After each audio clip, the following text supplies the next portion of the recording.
Am I the a-hole for not wanting to pretend to be my twin on her wedding day? I, 30 female, have an identical twin sister, and for the purposes of anonymity, I'll call her Jess. Jess and I look so much alike it can be freaky. At one point when we were still infants, they had to draw a little dot at the bottom of one of our feet, just so they could keep track of who was who for medical reasons. My mom adored the fact that Jess and I were her cute baby twin girls, and treated us as precious dolls who she would frequently dress alike and always make us do things together. At first I didn't mind it at all, because, well, it was normal, and I do genuinely love my sister. But when we started getting older and I developed my own interests, I would get so frustrated or upset when either couldn't do something because Jess didn't want to, or the only way that I could do it was if Jess could come with me and vice versa. It sucked, because despite our appearances, Jess was the more extroverted twin, who liked to go to parties and do sports while I was introverted and artistic. I was always made to do what Jess wanted to do, because me not wanting to be so social was seen as bad, and the only way that Jess would agree to do/endure my hobbies was if I did her homework or chores. When my parents were divorcing, I was over the moon when my dad agreed to let me live with him in another state, and Jess didn't want to move away from all her friends. My mom cried when I had to tell her I didn't want to live with her, and Jess accused me of hating them. This really wrecked me emotionally, and I almost caved, but my dad got me into therapy, who helped me gather the courage to just leave. I never really did shake off the guilt until around senior year of high school, but I never once regretted my choice because of how liberating I felt by getting to just be me. I was slowly able to repair my relationship with my mom and Jess, but Jess and I were never as close as we used to be, and I was honestly fine with that. Fast forward to adulthood, and Jess is engaged to her boyfriend Steve, 36 male, and their wedding is set for the spring.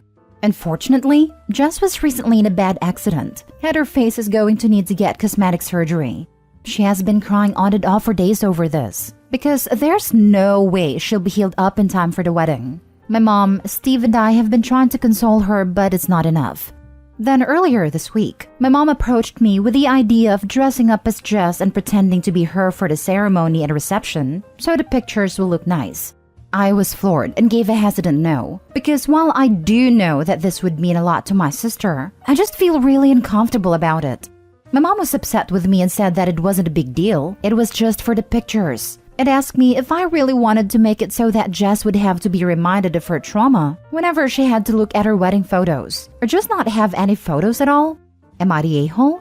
Edited to add. Okay, because I've already seen this in 2 other comments, I just wanted to be clear about some things. 1. We live in America, and as far as I know, since Jess's surgery is purely for cosmetic purposes, health insurance may not cover it, if any at all. 2. My mom was the only one who actually approached me about this, so I don't know for sure if Jess and Steve know about this idea, and I'm honestly a little hesitant of actually talking to them about this, in case they're on board and start to pressure me into agreeing. Sorry for not clarifying. What my mom is proposing that I do is that I wear Jess's wedding dress and she wears whatever I was going to wear, and then I just stand in for her when it's time to walk down the aisle, do the entrance at the reception, first dance, bouquet toss, and photo time. I wouldn't actually be doing the vows. Now for the comments. Not the a-hole, but this is a lot to unpack. I think you need to stick to your boundaries. Photoshop can likely touch up any bruising or stitches, etc. for the photos. Honestly, since Jess and Steve are paying for the wedding and saving up for cosmetic surgery costs, I think they may not have the money to pay for professional Photoshop. They can always get them photoshopped later.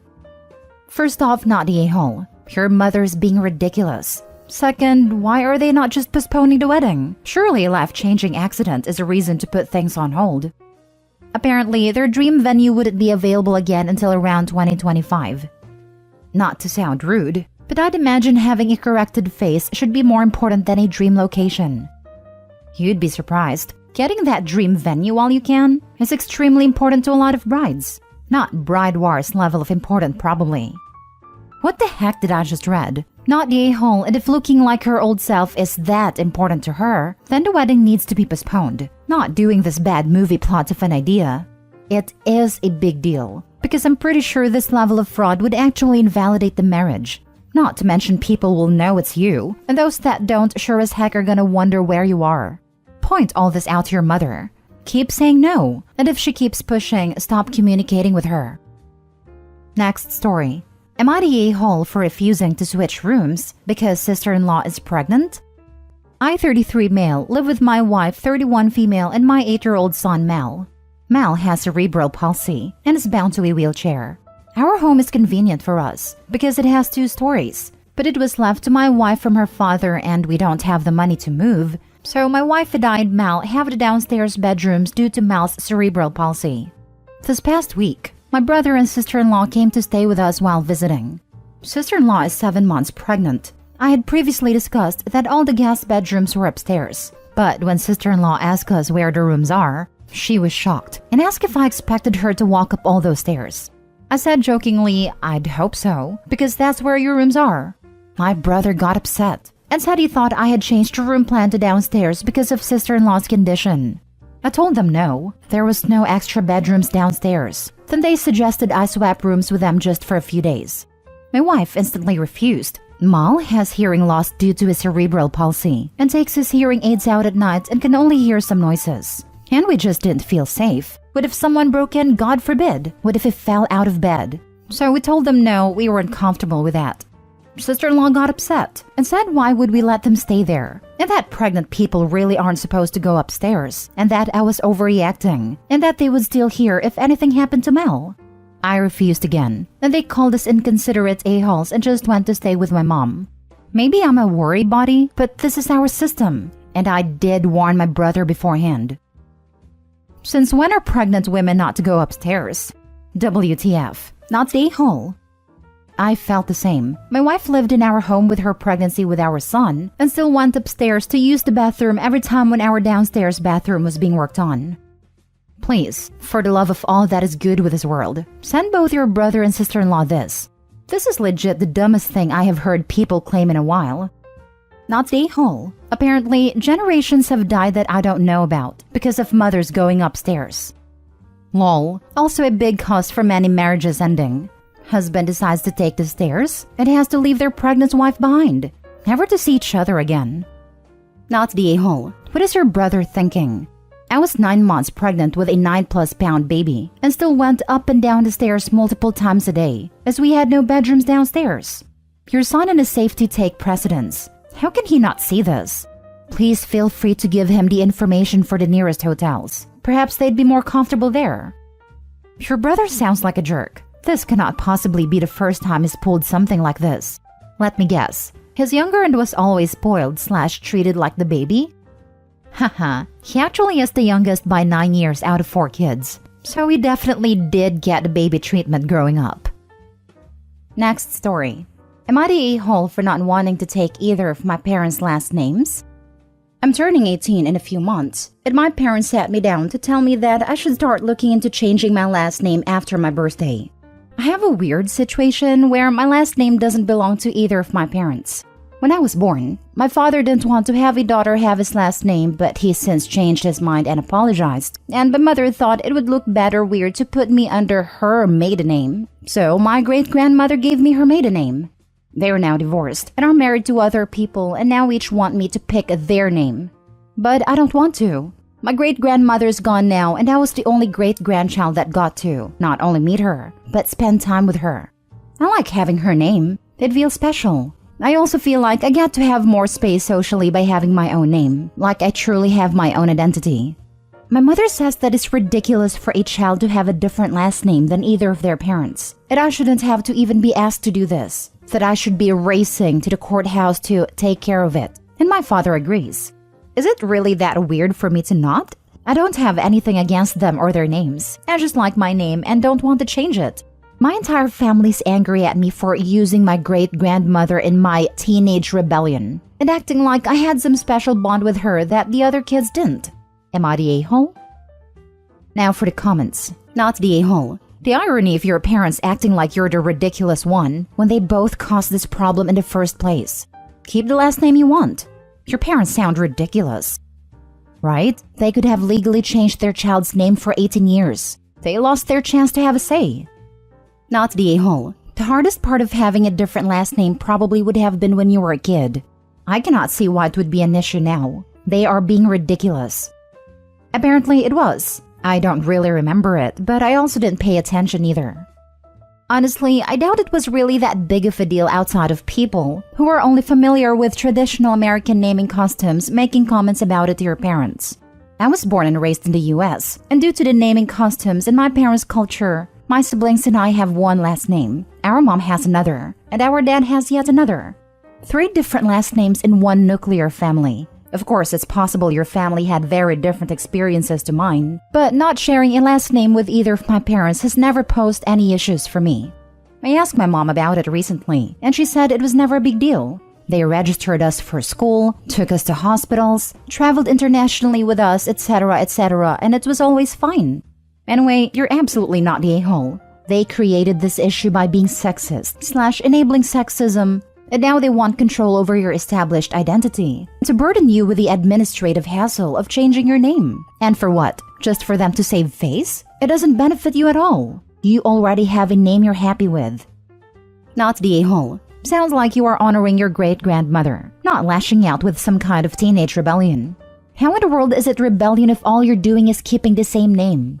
It's not like you're changing it to something ridiculous or offensive. If this was so important to your parents, why didn't they arrange to change your name a long time ago? Waiting for you to turn 18 means they have waited for you to become an adult. Since you're an adult, it's entirely your choice what name you want to live with. They wanted to during the divorce, but the judge said no. Last story. Am I the a-hole for staying in contact with my son's ex-wife and her daughter after their divorce? My son Henry divorced his wife Rachel a year ago. Their divorce wasn't exactly messy, but it wasn't easy either. I stayed in contact with Rachel for my granddaughter's sake. My granddaughter is 9 years old, and Rachel also has another daughter, Amy, who is 3 years older than my granddaughter and not my son's child. She was from a past relationship Rachel had. Now, the thing is, Amy grew up calling me grandma for pretty much her whole life. I treated her exactly the same as I did my biological granddaughter. I would always take candy for both of them, give them both a little bit of pocket money. I hugged and loved and still love Amy as much as I do my granddaughter. As far as I'm aware, she's my second granddaughter. When my son and his wife divorced, I stayed in contact with his now ex-wife to contact my granddaughter, and Amy has her own mobile phone. I also have her phone number and stay in contact with her occasionally. She still calls me grandma as well. I didn't think this would be a problem. However, last week when it was Amy's birthday, I gave Rachel some money to buy her a present from me. She was thankful, bought her a gift, wrapped it, and sent me a picture of her opening it. Later that day, my son came around to visit me and my phone rang. It was Amy calling to say thank you for her birthday present. My son told me he found it inappropriate for me to be talking to his ex-wife and her daughter when she's not my granddaughter. He said I have absolutely no reason to be in contact with either of them, as I see my biological granddaughter regularly, and that she's the only one who is family. So his ex-wife and Amy, who are no longer family, have no reason for me to be in contact with them. I disagree, as I only speak to Rachel about my granddaughter and I speak to Amy. As for the last 10 years, I've been treating her exactly the same as my biological granddaughter. I feel it would be unfair now to no longer have contact with her after so long. Am I the a-hole for staying in contact with them both? I don't feel like I'm doing anything wrong. I never discuss my son with either of them. I just simply check in and see how they are. Not the a-hole. He has been in a girl's life for 10 years, and he's not staying in touch, and doesn't seem to care or worry about her. That should be the issue here. Be careful. He doesn't decide to not let you see your other granddaughter just because he doesn't agree with you. I'm willing to bet Rachel would let OP see both kids when they're with her. Dad has no say in that. Exactly. It's good he can't try to leverage OP seeing his daughter to try to get his way. And it's insane that he expects OP to just drop that relationship with Amy, as if 9 years of being her grandmother magically just disappear because Rachel and Henry are no longer married. I see why they got divorced now. Not the a-hole. This reminds me of the "you divorce wives, not kids" line from Clueless. Not the a-hole. That's exactly the line that popped into my head when I finished reading this. Heck, my daughter's great-grandmother sends me, my new husband, and our son Christmas cards and birthday cards/gifts, and my ex-husband doesn't see a problem with this at all. Blended families are difficult to navigate, but OP, you're doing it right. Amy's your granddaughter, just as much as a 9-year-old is. What's devastating is that, if Amy was in your life for that long, then she considered your son a dad too. And it sounds like he's abandoning an important relationship. He needs to do better. My fiancé's ex-stepdad still stick around. It helps my fiancé and his siblings out with stuff. They aren't biologically his, but he divorced their mom, not them. Especially the youngest whom he raised from birth. Not the a-hole. You are doing grandparenting right. A relationship breakdown between parents doesn't need to splinter the entire family. With a 9-year-old granddaughter, I am guessing that you have been a grandmother to Amy for 10 years.